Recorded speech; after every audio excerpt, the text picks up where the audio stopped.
guys, contente de vous retrouver pour une nouvelle recette tout en espérant que vous vous portez à merveille. Quant à moi, je me porte bien et on rend gloire à Dieu. Je profite de cette recette pour vous souhaiter vraiment une très belle et heureuse année 2023, chargée de bonheur, d'amour, de prospérité, surtout l'amour et la santé. Que cela ne quitte jamais votre quotidien. Et merci aussi pour tout cet amour que vous m'avez apporté en 2022. Franchement, si je suis là aujourd'hui, c'est grâce à vous. La famille s'agrandit tous les jours. Je ne cesse de rendre gloire à Dieu, de prier pour vous et de vous dire franchement merci. Merci pour tout ce soutien. Merci pour tout cet amour-là, vraiment, du plus profond de mon cœur. Merci.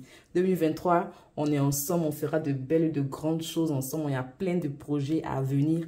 Voilà, on reste connectés et puis, voilà, Dieu dirige pas ici. Donc, revenons à notre mouton.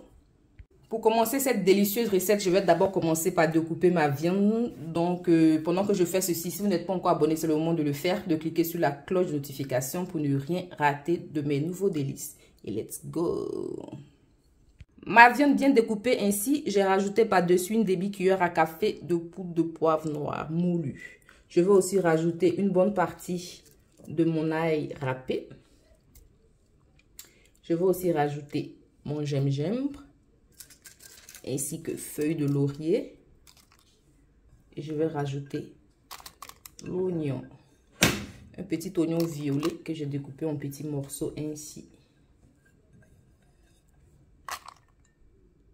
Et par la suite, rajouter un peu de persil séché. Une bonne cuillère à café de poudre de paprika, poudre de poivron rouge, de la noix de muscade, quelques pincées, un peu de vinaigre blanc,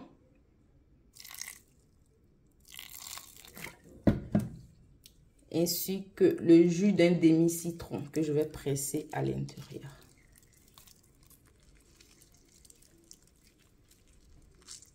Et j'ai aussi rajouté par-dessus une demi-cuillère à soupe d'ancienne moutarde. Et là, j'ai une cuillère à soupe de moutarde forte. Vous pouvez utiliser soit de la moutarde normale comme vous le voulez. Mais moi, j'aime bien la moutarde forte. Donc là, on va bien malaxer tout ceci pour que cela soit homogène et que cela puisse bien s'imprégner dans la viande. Je laisse tout ça au réfrigérateur et on passe à la suite de la recette. Dans la continuité de la recette, là, j'ai quelques morceaux de carottes, un peu de gombo. J'ai du chou, j'ai des tiges de feuilles d'oignon, poivron vert et rouge, la moitié d'un poivron vert ainsi que la moitié d'un poivron rouge découpé ainsi. Je vais rajouter un peu de persil et tout ce que je vais rajouter plus tard, je vous les montrerai. Donc voilà. Dans une casserole, j'ai ajouté un peu d'huile qui est assez chaude là, environ 3 ou 4 cuillères à soupe d'huile. Je fais sortir là ma viande que je viens maintenant rajouter à l'intérieur.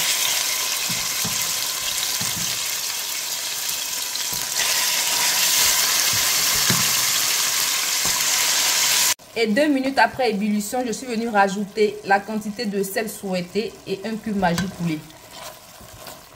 Le sel et le cube, c'est comme vous le consommez. Parce qu'il y a des docteurs là sur YouTube là qui se promènent pour chercher les cubes Maggi pour les inspecter. Donc je préfère préciser comme vous le consommez pour éviter les blablabla. Donc voilà. Comme vous constatez, le jus de la viande est bien sorti là. Je n'ai pas rajouté d'eau, donc tout ce qui se trouve dans l'assiette là, ça c'est le jus de la viande. Donc on va laisser le jus bien tari avec la viande. Et rien rajouter de plus. Et 15 minutes après que le jus est bien tari, je viens rajouter l'oignon et tiges de feuilles d'oignon à l'intérieur. Après avoir rajouté tiges de feuilles d'oignon et oignon, on va laisser juste 1-2 minutes et stopper le feu. Et on attend le riz. Pour commencer la cuisson de mon riz, comme vous le constatez, dans une casserole, j'ai rajouté un peu d'huile, un oignon violet découpé ainsi, ainsi que le reste de mon gingembre et l'ail râpé. On va mélanger tout ça. Je vais aussi rajouter un cube Maggi à l'intérieur. Comme je fais cela séparément, la viande, donc il faut que le riz aussi soit bien goûteux. Je vais rajouter l'équivalent d'une bonne cuillère. Et finalement, rajouter une bonne demi-cuillère à soupe de paprika. Je vais aussi rajouter un peu de sel. Ensuite, on va rajouter de l'origan, juste un peu. Celui-là est assez fort. Je vais rajouter aussi du majoran, aussi un peu. Ensuite, on va rajouter de l'ail en poudre, comme vous le consommez. Et laisser tout ça griller gentiment.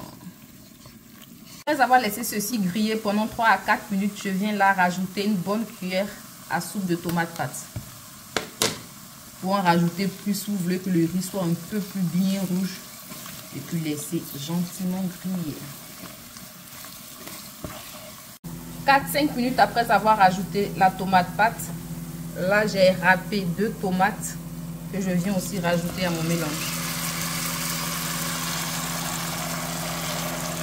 Là, je rajoute maintenant un peu d'eau.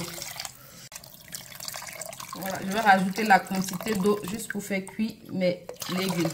Là, c'est suffisant. Je rajoute mes carottes et choux à l'intérieur.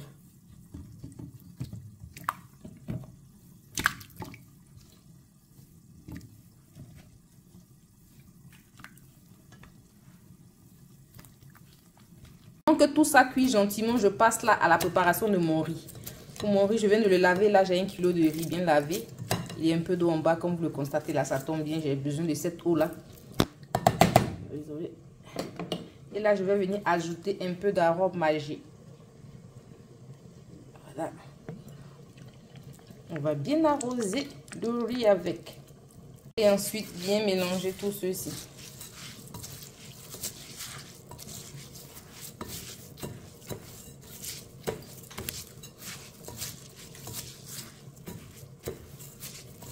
L'arôme magique, c'est à votre convenance. Hein, donc, si vous en voulez plus, vous pouvez en mettre plus ou moins. Pour moi, c'est bon. Comme ça, j'ai rajouté, on va dire totalement 2 cuillères et demie à soupe de arôme magique. Et je vais laisser ça au micro-ondes pendant 4 minutes.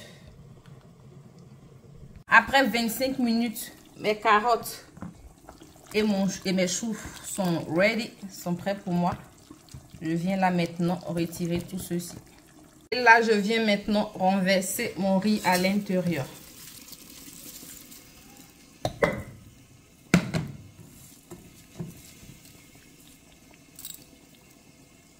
Commencer par réduire le feu parce qu'on va pas rajouter d'eau. On va laisser le riz cuire gentiment dans la petite sauce qui reste. Voilà, après avoir bien mélangé, réduit le feu, bien fermé. Si vous avez du papier alu, vous pouvez mettre ça d'abord et puis maintenant mettre le couvercle là-dessus. Laissez la vapeur vraiment faire bien cuire le riz. 25 minutes de cuisson plus tard, je rajoute là un demi-poivron rouge et un demi-poivron vert à l'intérieur. Et on va venir bien mélanger. On ajoute cela quand le riz est déjà cuit. Il reste juste 3-4 minutes. Voilà. Et on va bien mélanger tout ceci. Et 3 minutes après avoir ajouté les poivrons, mon riz est prêt. Regardez comment cela est dangereux. J'adore. Ça colle pas.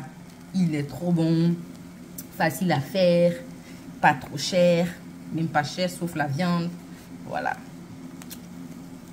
Avec un peu, vous pouvez régaler tout le monde. Donc là, moi je passe à mon dressage.